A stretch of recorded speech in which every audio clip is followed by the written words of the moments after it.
Okay. Welcome everybody to our panel discussion today on domoic acid. Just want to say thank you all for joining us tonight. We have some wonderful panelists that are going to talk to us all about domoic acid. We recently had a massive domoic acid bloom here in Southern California. It's now past us, and we want to talk about what we've learned, where we might be going next, and what we might still need to know about the impacts of domoic acid and maybe harmful algal blooms on our local marine mammal populations. So to start off, I'd like to introduce myself. I am Dave Bader. I'm the Chief Operations and Education Officer and Marine Biologist here with the Marine Mammal Care Center. And joining us on our panel, we have Katie Colgrove, who is a veterinary pathologist with the Zoological Pathology Program at the University of Illinois. And we have Dr. LaFay, who is a research biologist with NOAA. And we have Dr. Rivard, who is our chief hospital veterinarian at the Marine Mammal Care Center. That's not your title, but it is for today. So thank you all for joining us, and we're going to get started. So I want to just set the stage for us right now. We had a harmful algal bloom of a particular species of algae called Pseudonychia.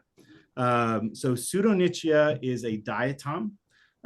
It is naturally occurring in our environment, but it's an algae that produces a toxin. And this toxin it produces is called domoic acid. So we often call this a domoic acid bloom, but it's really a Pseudonychia bloom. That's the algae that's blooming and producing a toxin that's called domoic acid. And that domoic acid is a neurotoxin that builds up in the food chain. So it starts off, sort of diffuse in the environment, and then is concentrated through the food chain into marine mammals, seabirds, and perhaps people that consume organisms that have been consuming this algae or other organisms that have concentrated the toxin in their bodies. So that's a little primer on what we're talking about. And this, for the past 4 years here in Southern California, we've had blooms of this type of algae and the impacts we've seen on marine mammals. And that's what we're going to be discussing today. So we're going to jump right in with our first question. And Dr. Rivard, we saw so many marine mammals stranding this past late winter and spring. Can you tell us about how you know an animal is suffering from domoic acid toxicosis and how you treat them? Yeah, so the most common species that we see impacted here in Southern California are California sea lions. This year we certainly saw some common dolphins as well. But the reason that we tend to see a high amount of cases of domoic acid toxicosis in California sea lions is because of the biomagnification of domoic acid up the food chain. So the domoic acid toxin bioaccumulates or biomagnifies, I should say, in a lot of the prey species that these animals feed on, like anchovy, and herring and other, anchovy and other small bait fish. So what we see in California sea lions is they'll come ashore, they'll strand, and they'll have primarily neurologic disease. So they'll have seizures and tremors. They may be disoriented, completely obtunded and non-responsive and lethargic. Domoic acid has kind of been classified into 2 different syndromes. So we tend to see animals that display either acute or chronic domoic acid toxicity. And the difference, distinguishing between these 2 is important because it really has or plays an important factor in the prognosis of these animals and how likely they are to succeed after being treated and released into the wild. So animals that are suffering from acute domoic acid toxicosis tend to strand in pretty good body condition because they've been impacted over a shorter period of time. They may strand during a bloom, similar to what we saw this year. So we'll have multiple animals impacted over a short period of time. And then we'll tend to see those animals gradually get better over time and hopefully make it to release. Whereas animals that have more chronic changes, they will have actual permanent brain damage. that impacts their ability to forage. So we know from satellite tagging these animals that are more chronic exposures that they don't tend to do as well after we release them. They tend to strand a little bit more sporadically and in poorer body condition. And they'll have a seizure, maybe return to somewhat state of normalcy, have another seizure. So they tend to present a little bit differently than animals that are acute exposures. So the reason that that is important, again, is because we want to make sure that we're releasing animals that have a better chance of survival. So those ones that are likely exposed over a shorter period of time. Domoic acid can be a little bit tricky to diagnose sometimes in California sea lions. I'll let Dr. LaFay talk a little bit about some of the testing, the biotoxin testing that we can do and the samples that we use.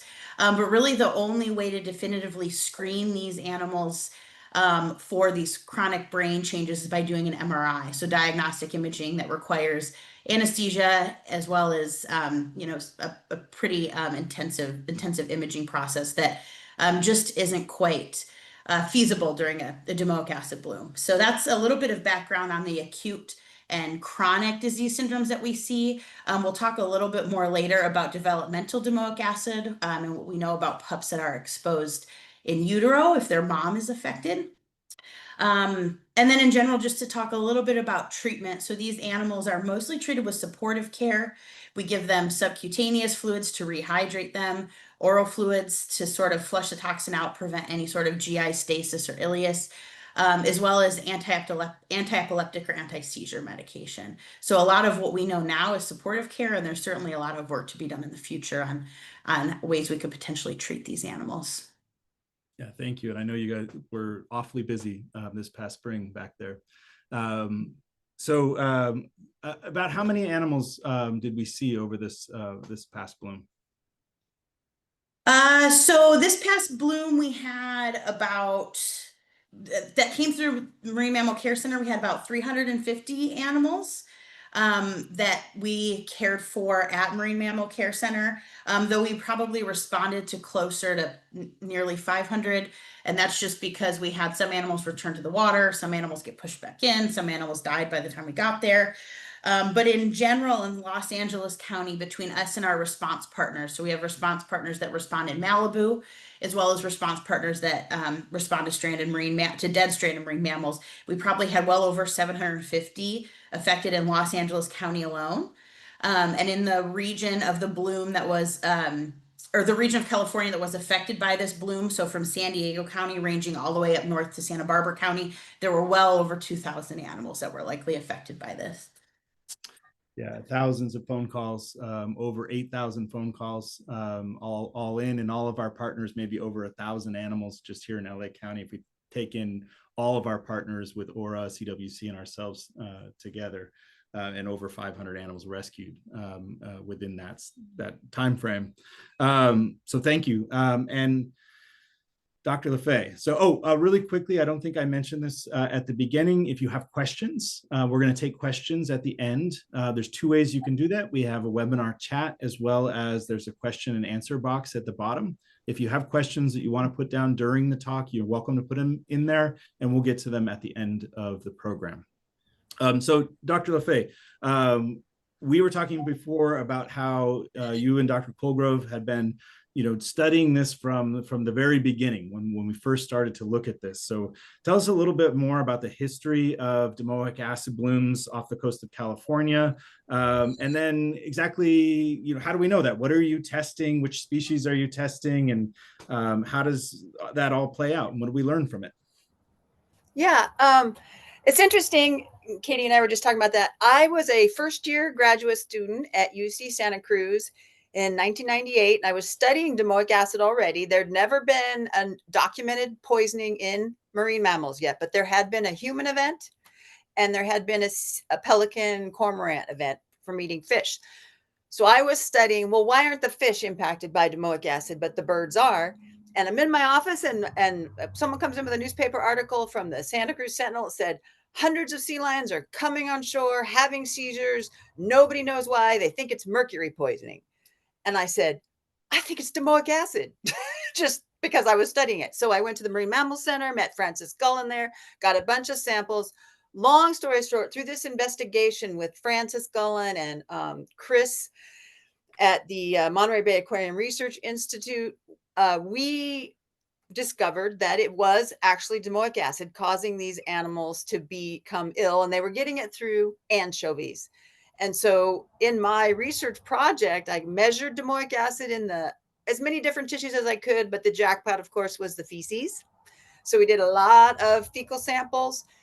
We found the glass frustules of Pseudonychia, which is basically like the skeleton of this algae, in the feces of the sea lion and in the gut contents of the anchovies. So we had like this smoking gun that showed us that they were eating or getting the toxin from these toxic algae.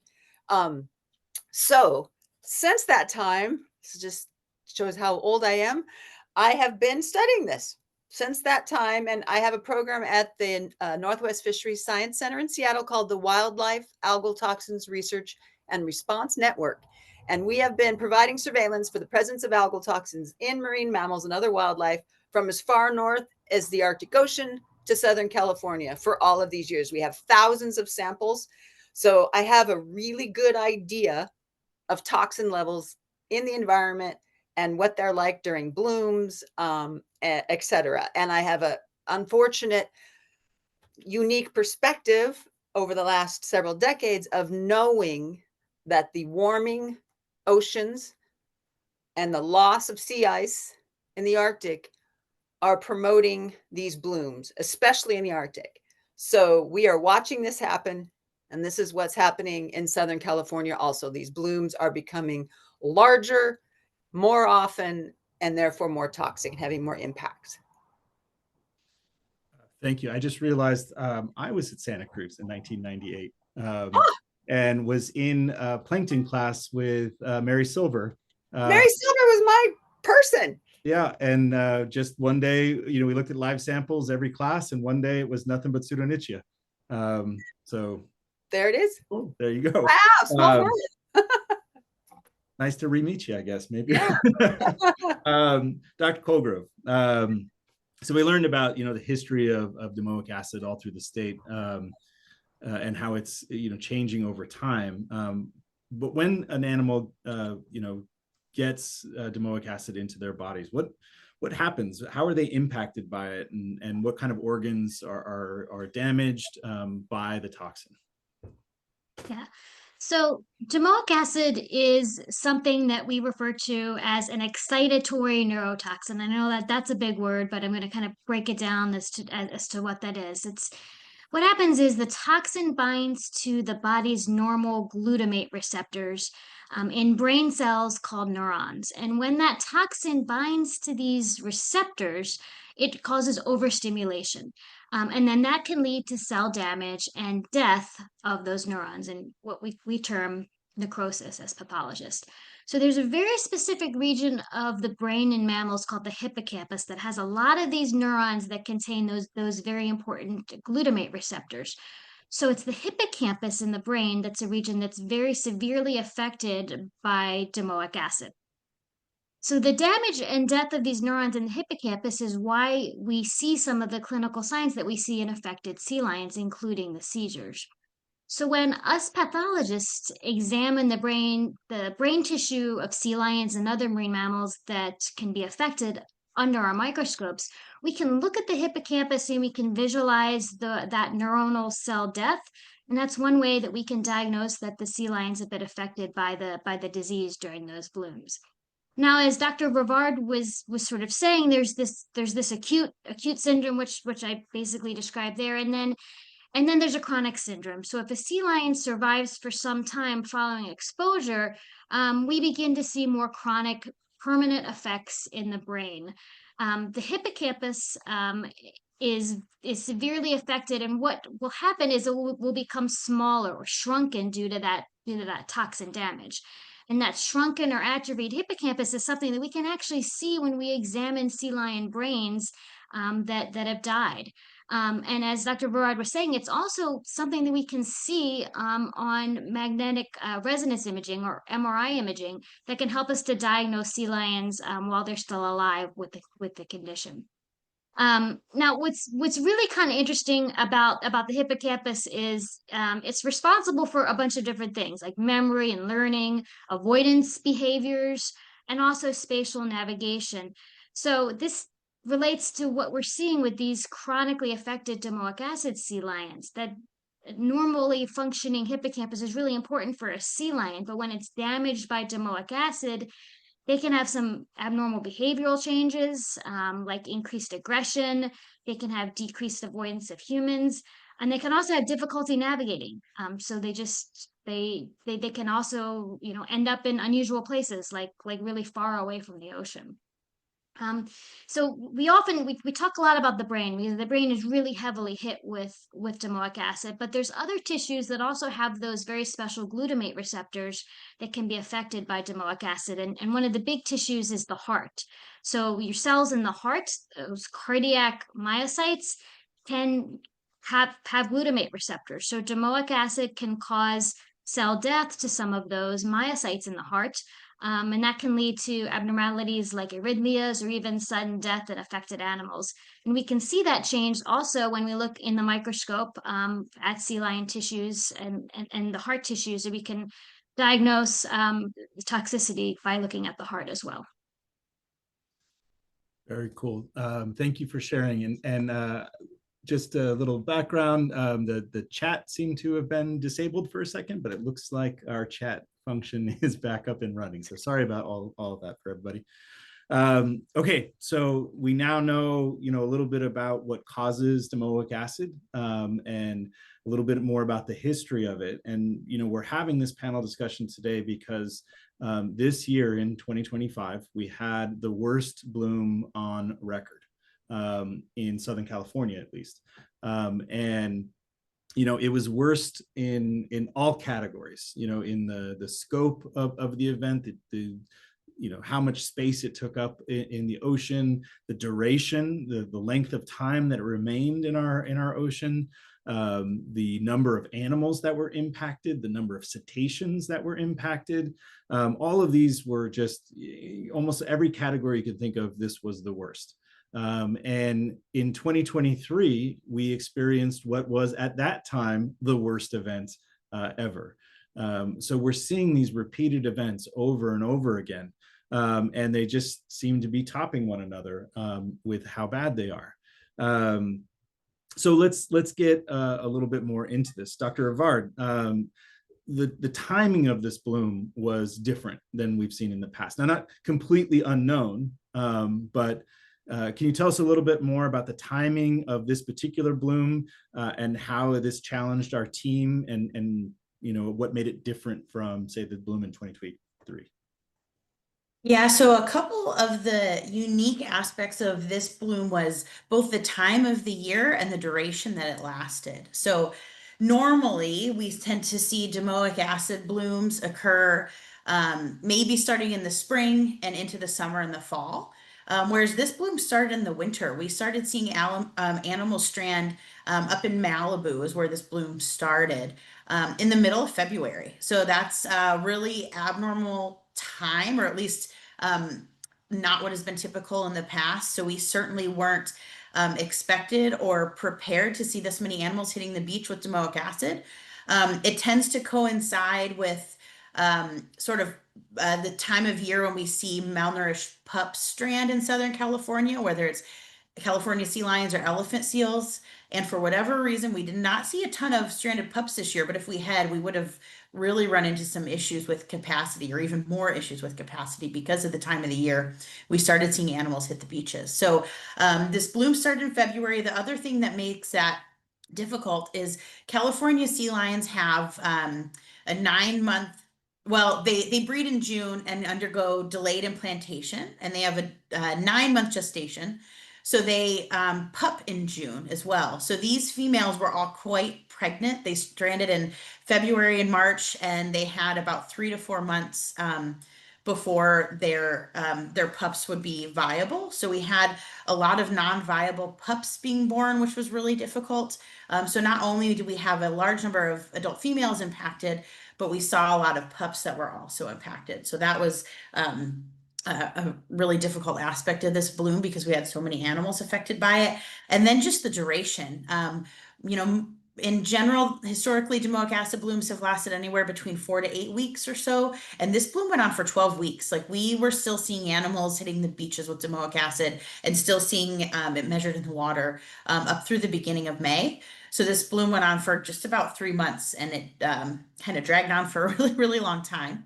And on top of the stranded California sea lions that we saw with this bloom, we also had a large amount of stranded common dolphins, which really added a lot of stress both emotionally and logistically for our teams, because when you have a dolphin on the beach, they're exhibiting some of the signs that we see in California sea lions. So they'll be on the beach seizing, tremoring, and it can be definitely really traumatic and difficult for the public and the beach goers to see animals that are in this bad of condition. So us just trying to get to those animals in time to be able to provide them a sedative and humanely euthanize them also was really difficult for our team. Because we have so many sea lions that have come into care, and the logistics of our facility, rehabilitation of these dolphins wasn't really a feasible option at that point, just because our rehab center isn't necessarily set up for that. And more so, these dolphins were really, really sick and compromised to the point where a lot were dying before we could get to them, and they really wouldn't even survive the transport. So that's why with these dolphins especially, we elected humane euthanasia, and we performed a post-mortem exam and necropsy so that way we could collect samples and learn as much as we could from these animals. So those are just some of the highlights of the challenges of this particular bloom and what made it perhaps a little bit different than the bloom that we saw in 2023, which occurred in the summer, so June mostly. Maybe the lowlights. Yeah, exactly. And really tragic about outcomes for dolphins and how poor they are. With or without the resources to be able to do something, the outcomes are just so low. So this event had another wrinkle to it. There were 2 toxins present in the environment. So we've talked a lot about pseudonychia, which is the more common bloom that we have off of. I don't know if it's more common. I'll leave that to you guys to tell me. We had a second toxin from an algae called Alexandrium, a saxitoxin, which is another neurotoxin. So Dr. Lefay, have you seen something like this before? And did it complicate knowing what was happening in the event or your testing at all? Yeah, that's a good question. So in the program I was telling you about, where we're providing surveillance for the presence of algal toxins, we test for both domoic acid and saxitoxin, or the paralytic shellfish poisoning toxins.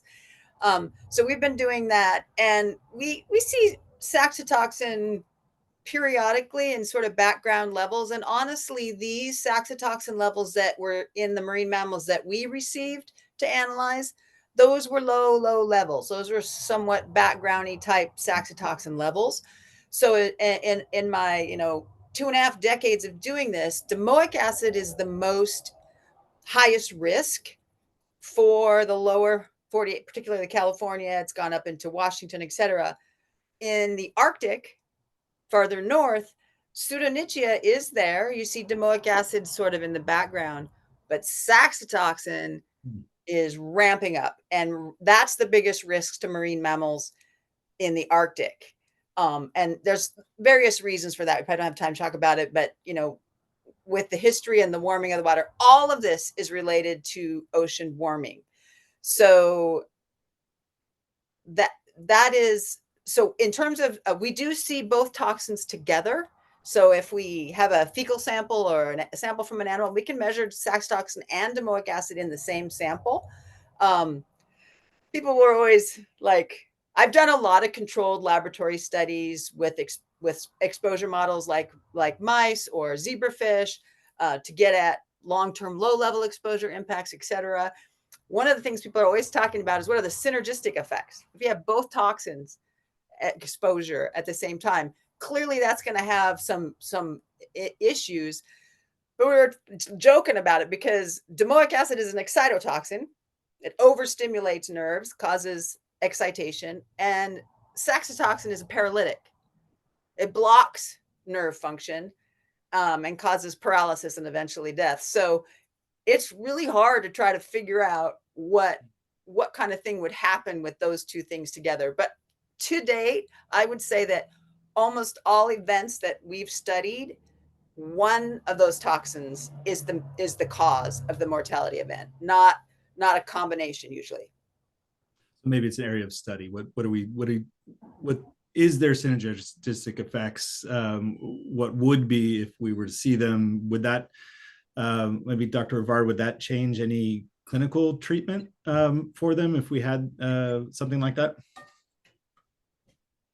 Oh, I mean, we would need to know a lot more about what those synergistic effects are and what they would be. I mean, saxitoxin, and I'll let Dr. LaFay talk to this, but saxitoxin is one of the most potent biological toxins out there. So I don't think that those animals would, unfortunately, if it was having an impact on them, still be alive to treat. But yeah, I like it hasn't, like we just talked about, it hasn't been linked or necessarily well documented to know what those clinical signs would be. That's a really tough issue. And I'll just tell you, because we just published a paper last month about a saxitoxin poisoning event in northern fur seals in the Pribilof Islands, so just north going up towards Alaska. And it's been very difficult, and you would know this, it would be very difficult to see and determine a saxitoxin poisoning event in marine mammals, because they don't come onto the beach and have seizures, etc. They would most likely stop breathing at sea, not even drown, they would suffocate because they can't breathe and be gone. And so we know that saxitoxin impacts marine mammals. It's very potent, as you said, much more potent than domoic acid. It takes a much lower dose for death for mammals. But we just haven't seen those. And we just happen to have this massive study out there. The storm was right. The northern fur seals were feeding in a bloom area. We had toxin levels measured in the food web, the currents. We had an oceanographer show us where the animals would have drifted, and they came right up onto Benson Beach. It was like a perfect storm. And we found high concentrations of saxitoxin. So I do know what saxitoxin concentrations are that cause a mortality event, at least what we would see in the tissues. So yeah, that's really interesting. And to date, we haven't really seen that in the lower 48. Cool. Thank you. Makes you wonder what else we may be missing, you know? Yeah. It's interesting. Moving on, Dr. Rivard mentioned that we had some impacts with developmental DA. We had, sea lions during this time are pregnant. They give birth in June, so almost all of the patients that we saw were pregnant female California sea lions, and the outcomes for their young are poor. For this, was 100% mortality. So Dr. LaFay, again, can you talk more about the presence of DA in the womb of the sea lion and its impact on the dam and on the fetus? Yeah, so we've done some studies with the Marine Mammal Center in Sausalito and some of their sea lions and their pregnant sea lions, and we have put together. We have actually published a paper that shows that it's almost as if the amniotic fluid is a sort of a sink for DA. It will actually collect in the amniotic fluid. We can find it in the meconium. We can find it in the urine of the fetus. So we know that these exposures are happening to the fetus. I know there have been some other studies in like the mouse model, I think Ramsdell, some other folks, showing different kinds of outcomes. But I would just say that during development, you have all of this signaling from your nerves, and having an excitotoxin in your system when this is developing is really going to impact a lot of different things. And they may not be totally clear what those are. But I do want to say that when we expose model organisms to low levels of domoic acid, so those are levels below those that cause the acute seizures, when you do that for a period of time, the animal, I've seen it in fish, I've seen it in mice. The animal becomes more sensitive to the toxin, becomes hypersensitive. And we have done some mechanistic studies, and I think it's way cool, but you might not be interested. But anyway, there's an upregulation of these receptors on the nerves that then creates a more excitatory environment. So when you startle this animal, it startles, way more than normal. I just wanted to say that because we're seeing some crazy stuff this year that these marine mammals are doing. I don't typically think of super aggressive behavior as the norm for our DA toxicosis cases in the past. That is a little bit new to me. I mean, you can see some aggression, but some of the stuff that we're seeing, remember, these animals now are exposed every year. They're exposed every year, and it's getting worse, and it will continue. So the impacts may continue to be more and more severe before the death part. So anyway, so it changes your nervous system. It changes the way you perceive the world, for sure.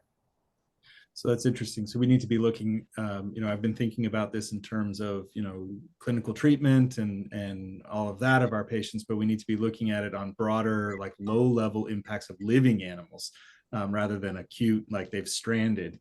We might be seeing some challenges within the population that way. Dr. Colgrove, we're talking about kind of what you can see on the outside, from behavior and what we can sample directly. Can you talk a little bit about postmortem exams on pups that are exposed to DA and what you see in that compared to adults? Sure. So it's also important to remember that, especially this year, right? We had pregnant sea lions that were exposed to these high levels of domoic acid, and they were really sick. So they were experiencing abortions and premature births, due to the seizure activity, as well as the secondary effects to what was happening in that mom's body, what that toxin was doing to the mom. So, for instance, in some of the pregnant sea lions, what happens is, they're seizuring, and the placenta will start to separate prematurely from the uterus. And that causes fetal death and abortion. So sometimes when we look at the pups, what we're really seeing is sort of those secondary effects to mom being sick. So we'll see changes that are due to hypoxia or lack of oxygen in the womb, due to the seizures that mom is having. Now, as Kathy was saying, we know that developing fetuses can be exposed to the toxin, that it crosses the placenta and it enters into all those fetal tissues. And again, we don't really have a great understanding of all the effects that toxin can do, and also the multi-generational effects, like Kathy was saying. We could be seeing generations of sea lions now that were exposed by their mothers 5-10 years ago when they were in the womb. What we see in the pup brains when we look at them is interesting because we don't see the lesions that are very characteristic for domoic acid toxicosis, that neuronal necrosis or the hippocampal damage, like we see in the adult sea lions. We don't see those in the pups. However, we have observed some instances where sea lions that were exposed in utero and during development survived. They were clinically normal for years. And then as adults, they then develop seizure activity or may have suddenly died after having a neurologic episode. And some of those animals actually then at that adult stage did have brain lesions associated with domoic acid exposure way back when they were in the womb. So what we're postulating is that it may take longer for the actual physical changes to develop in these animals. But as Kathy was saying, we know that it affects neural connections. And we've also anecdotally seen some young sea lions that we suspect were exposed in utero have abnormal behavior. They've been reported as maybe not learning very well, or sort of have this kind of odd behavior. And so definitely there are some changes, and that's a big area of research that I think all of us are trying to move forward. Peter Cook actually is a researcher that's done a lot of work on this. He's used some advanced imaging, some of that MRI imaging, and has been able to detect some abnormalities with neural connections in the brains of sea lions that were exposed in utero during development. So really interesting work that we definitely need to do. Just to follow up, are animals making it to maturity and reproductive age, reproducing, and then showing these abnormalities? Like, are the abnormalities lethal, or do animals persist and still are they able to live out part of their life? So some animals have, yes, been able to live out part of their life, and we know this because we've had some animals that were developmentally exposed as stranded animals that were deemed non-releasable by NOAA, and they were placed in managed care facilities. And then they grew up in managed care facilities, some of them 7, 8 years old, and then they're all of a sudden will have a seizure and die. And so it's really interesting. They were fairly normal for those 7 years between stranding and then seizuring and dying. Um, and and we don't know what's going on in their brain. So that's something that we're really trying to study. So yes, they can be normal for some periods. Well, I mean, it's a very fascinating, interesting, thinking about the population and the constant exposure, low level exposures and what those impacts might be, acute level exposures. And obviously we see those through stranding. And then, but what's going on with these, low level exposures and constant exposure over time? It's an interesting area of research. We're going to move on to talk a little bit more about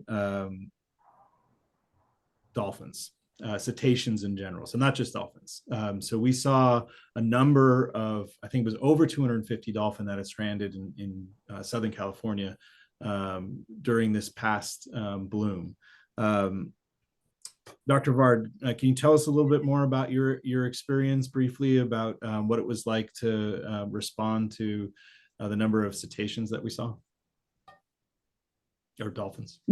Yeah, so this was definitely an abnormal part of this bloom. The most recent harmful algal bloom that we saw in California affecting the Central Coast was in 2024, and they didn't see this many dolphin strandings. And then prior to that, we had a pretty severe bloom in Southern California in the summer of 2023. And again, a majority of those animals stranding were California sea lions. Those blooms occurred in the summer, and then the early fall. August is the peak of the bloom last year. So that's sort of one of the questions that we have, is why did we see all of these dolphins stranded? It have to do with their prey, like their what they were foraging on and their location at that time of the year, or are there always this many dolphins exposed and we're not necessarily seeing them strand, or was this the first time that we're seeing this many dolphins exposed to domoic acid? So one of the things that we really wanted to learn from this is a little bit more of that post-mortem information that Katie talked about, is what effect does domoic acid have on the dolphin brain? Because since there have not historically been this high a number of dolphin strandings associated with the domoic acid blooms, this really provides us the unique opportunity to learn a little bit more about that. So using the expertise of people like Dr. Colgrove and Dr. Lefay to look at things like the biotoxin levels in feces and urine to definitively diagnose domoic acid in these animals, but also looking at organs like their brain and their heart to see if we see those same changes in dolphins that we see in California sea lions. Yeah, and it wasn't just dolphin stranding this year. We had several large whales that also stranded during this domoic acid bloom. Dr. Lefay, can we attribute these strandings to domoic acid? And what do we know about domoic acid in large cetaceans, large whales? So we would want to look at each case. So I don't want to make a blanket statement about those strandings, because strandings do occur. But I do know that, for example, the humpback whales eat planktivorous fish just like sea lions, so they're especially vulnerable. And yes, absolutely, they can be influenced and by domoic acid. And in fact, one of the humpback whales that they sent to us a sample had very, very high levels of domoic acid. So pretty much confirming that that was probably likely the cause of death. So yeah, so the whales can be impacted for sure. Again, the marine mammals that are most impacted, it depends, just as Michelle just said, it depends on what they're eating. Mhm. And, you know, it's kind of like we used to call it the toxic bait ball. You know, you got to have the bloom, you got to have the bait fish, and then you have the animals feeding on it. And that doesn't always coincide necessarily. So in this case, in this year, dolphins are probably eating the same thing that the sea lions are eating and the whales are eating. I always go back to the Arctic, but if you look in the Arctic at other marine mammals like walruses, they eat clams. We're finding that they are much more vulnerable to saxitoxin poisoning because they eat clams versus bowhead whales in Uktiagvik, or in the Beaufort Sea, that feed on krill. So it really does matter what you're eating, for sure. But any mammal is going to be susceptible to these neurotoxins if they eat them. Thank you. So, but we know about it in mammals. We know about it in birds. Do we know other? We'll save that question for the end. I want to know about other species and how. Yeah, I would love to talk about that. We'll save that for the end. Dr. Colgrove, postmortem. When we look at cetaceans that have domoic acid toxicosis, what are some of the challenges of diagnosing these in stranded cetaceans, large or small? Sure. Well, so there's three different things. First off, some of these stranded cetaceans are stranding, unfortunately deceased, and they can have pretty significant postmortem decomposition, which affects our ability as pathologists to see those very specific lesions. Secondly, just logistically, you have a large humpback whale. It's really difficult to remove the whole brain of a humpback whale at necropsy, and that's really what we would need to do to be able to see those brain lesions. And then lastly, it's something to do specifically with the cetacean brain. And so, unlike sea lions and other pinnipeds that have a really nice big hippocampus, cetaceans have a very small hippocampus compared to other mammals of similar brain size. So it's much, much more difficult for us to get a really nice section of that very specific small area to look at under a microscope in order to be able to evaluate those lesions.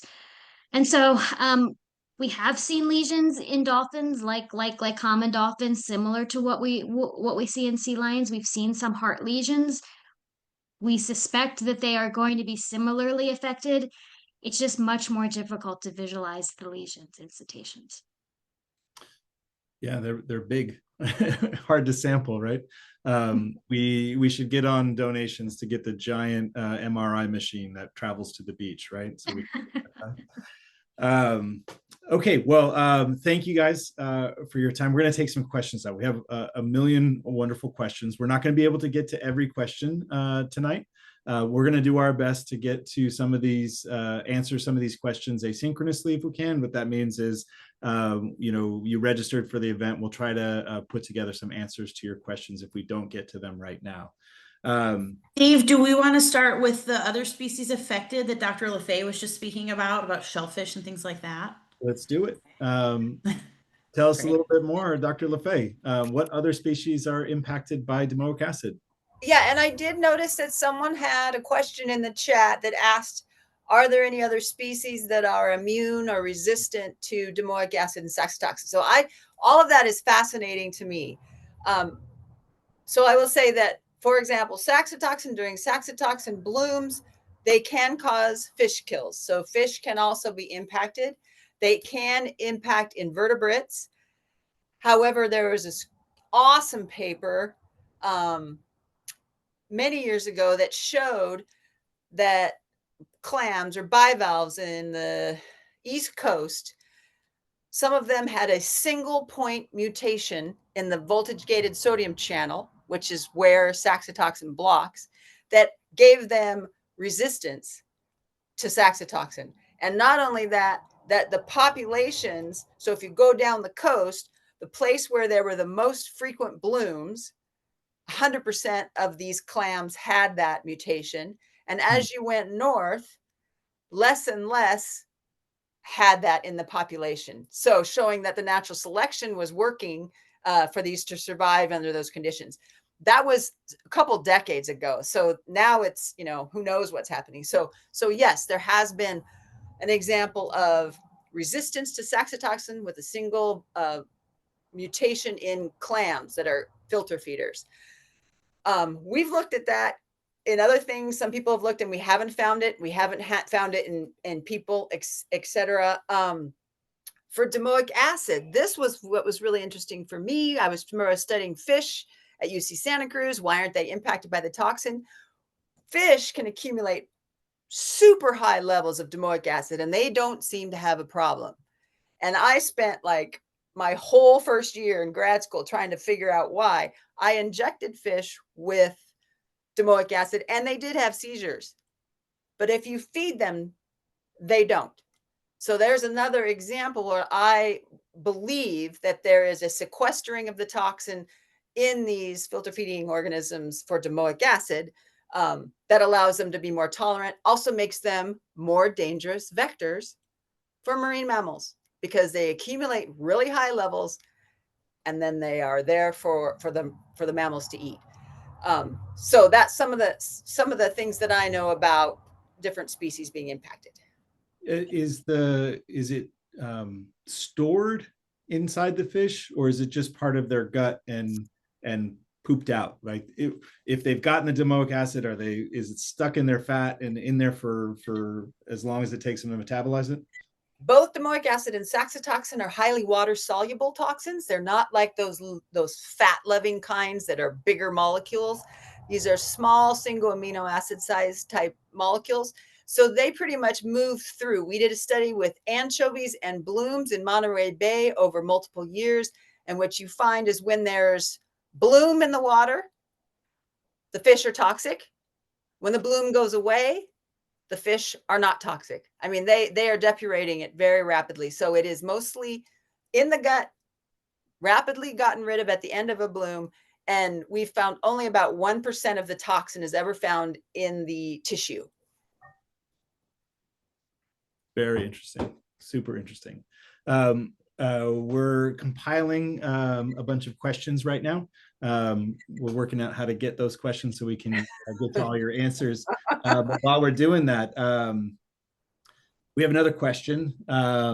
Is there data on the overall mortality rate for sea lions due to domoic acid? Like, do we have like our stranding data?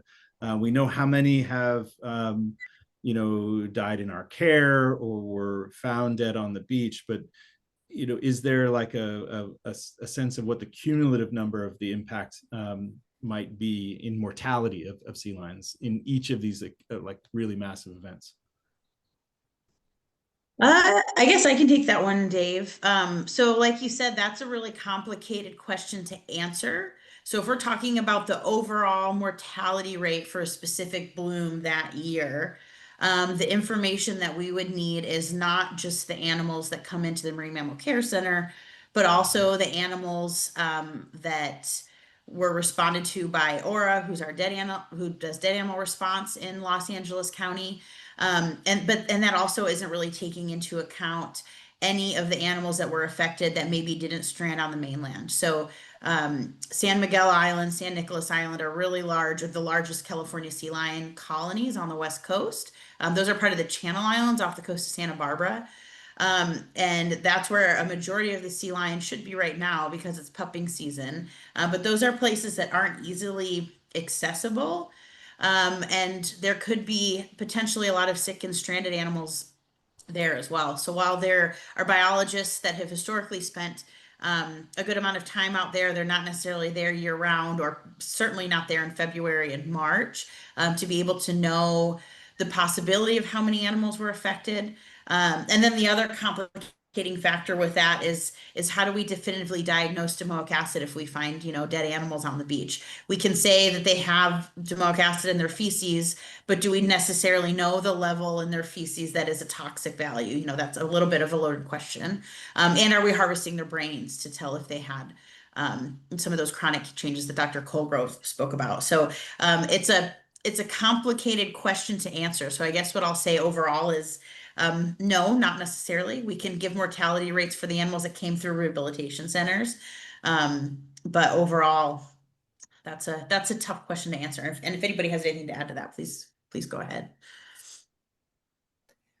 I think I would just say that it would take a lot of work to get all that data together, because there are so many different groups, dealing with it. If you were trying to look at for like in a year, what happens, that the National Marine Mammal Stranding Network has really good records, but they don't necessarily always get probably everything. So it would take a nice coordinated effort to get at an estimate. And then, just as was just stated, you would miss the ones that were missed. So you'd have to make some sort of estimate for that. It's a big ocean. Yeah.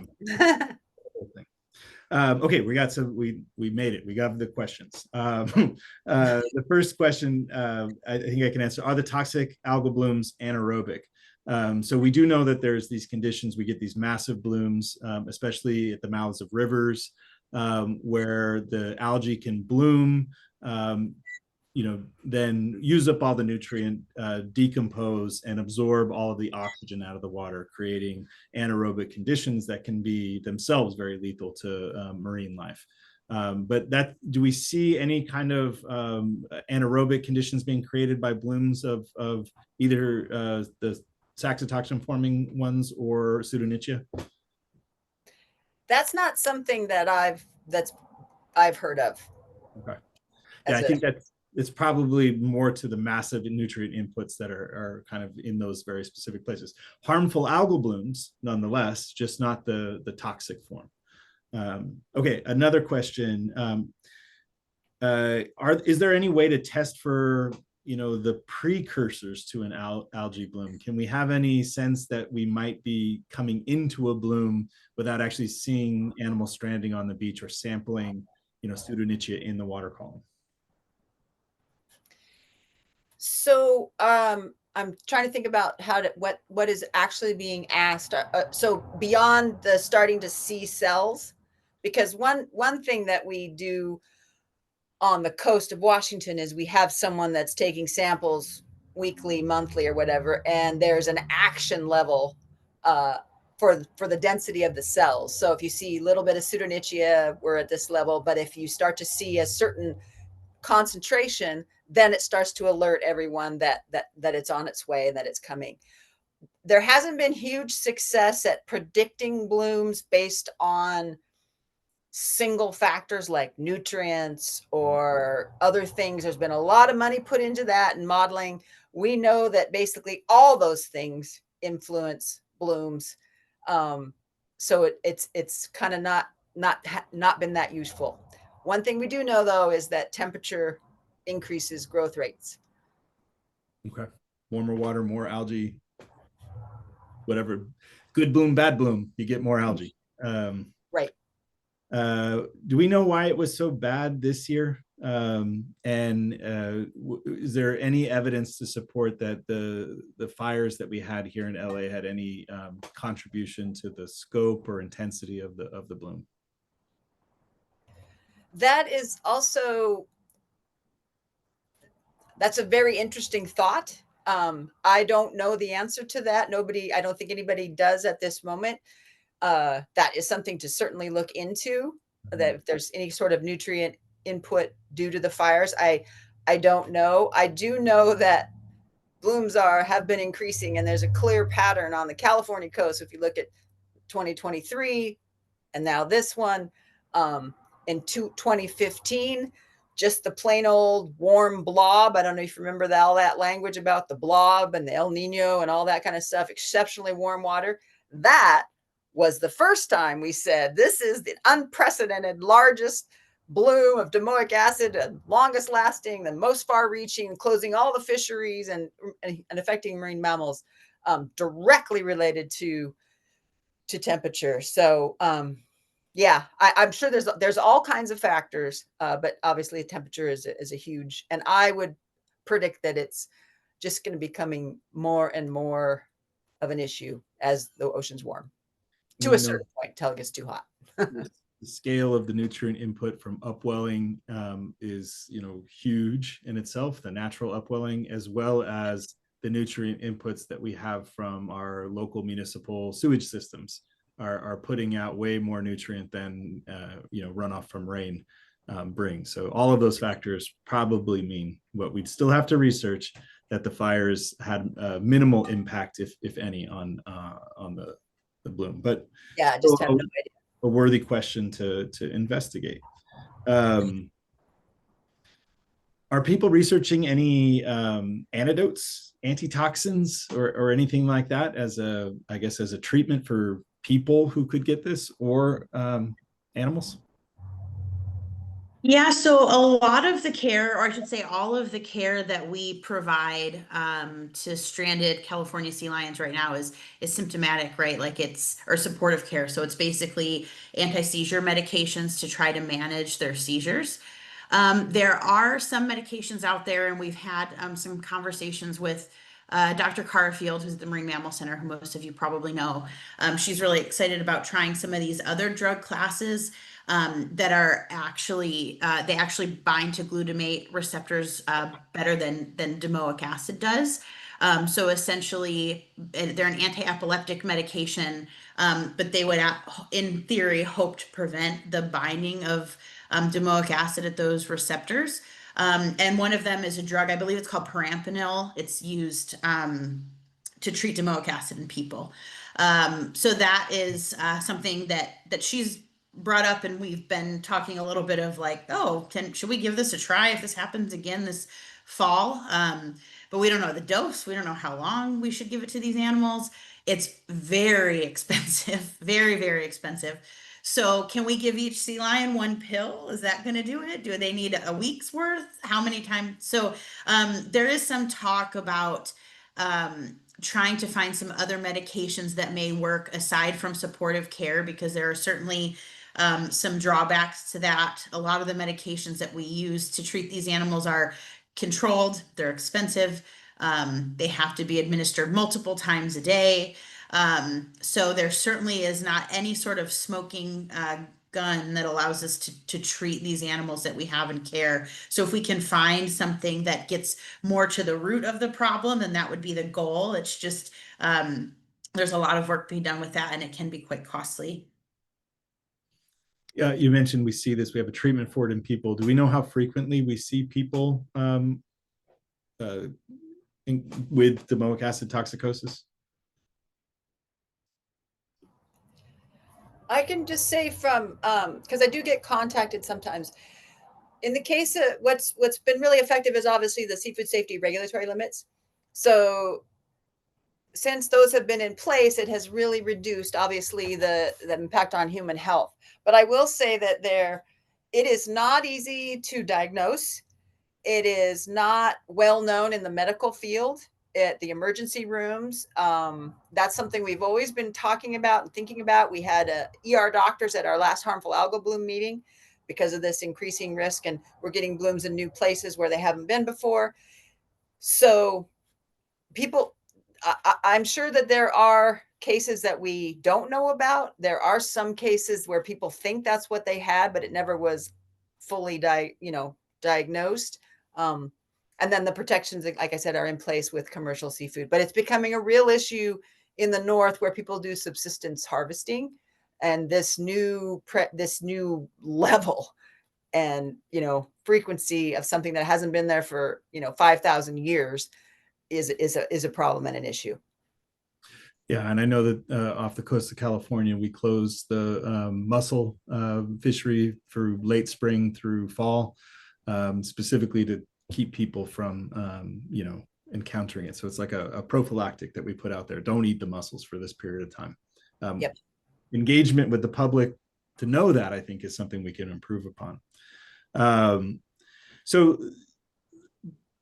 plankton blooms happen because of upwelling. in our area. They happen for lots of reasons, but we get these massive upwellings, which is deep cold nutrient-rich water coming to the surface. And those nutrients coming up with that cold water is what sparks the plankton bloom. But we're also talking about how warmer waters contribute to the growth of these blooms. Can we talk about the dynamics of that, the cold nutrient-rich waters plus the warm surface waters and how those interplay?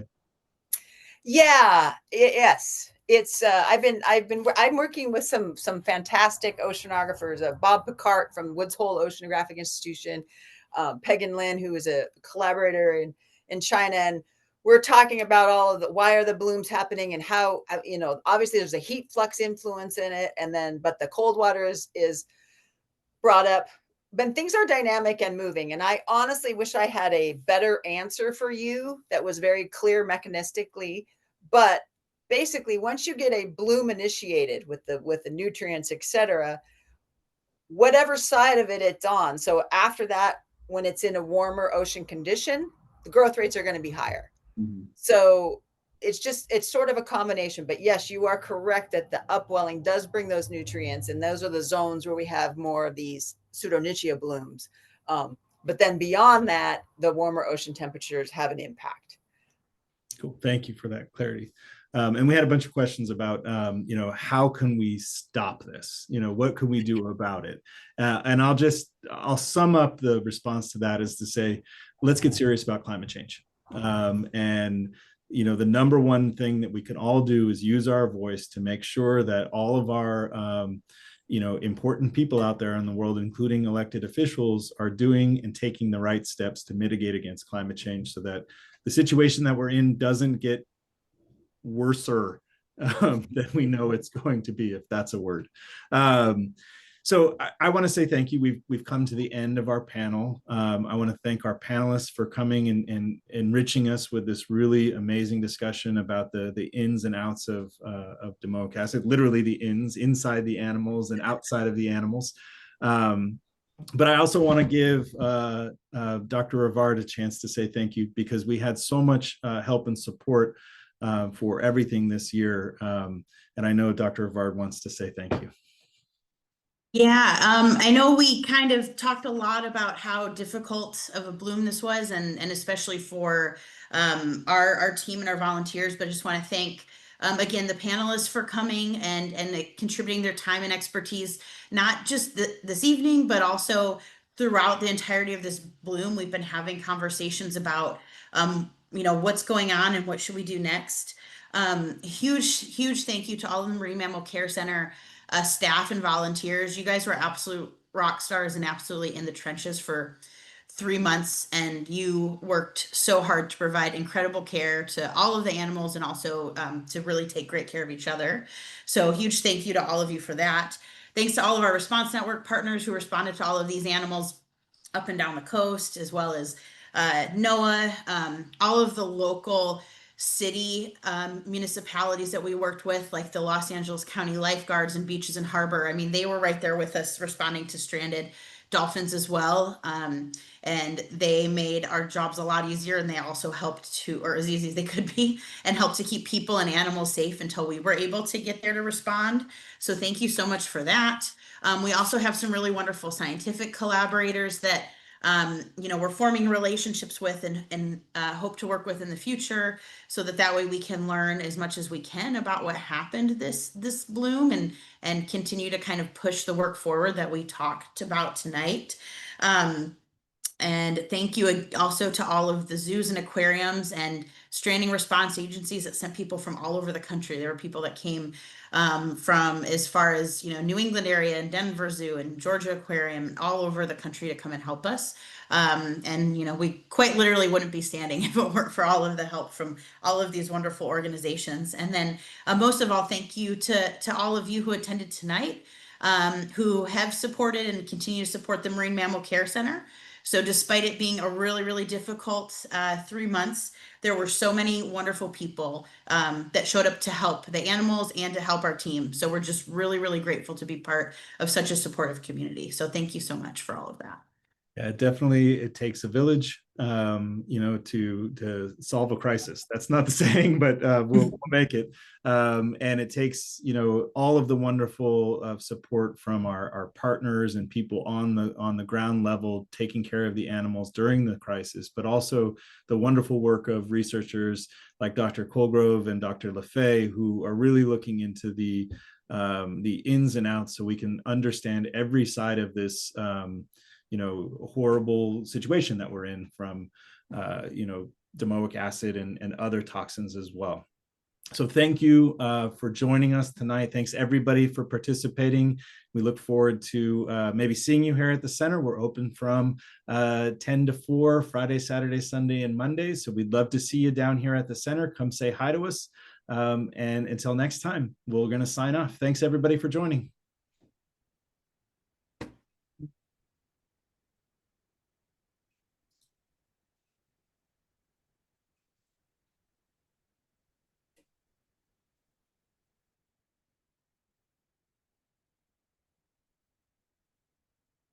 Thanks again, Katie. It was good to see you. Good to see you. It was great. Talk to you Yeah, soon. thank you. We'll be in touch. Bye. Okay, bye-bye.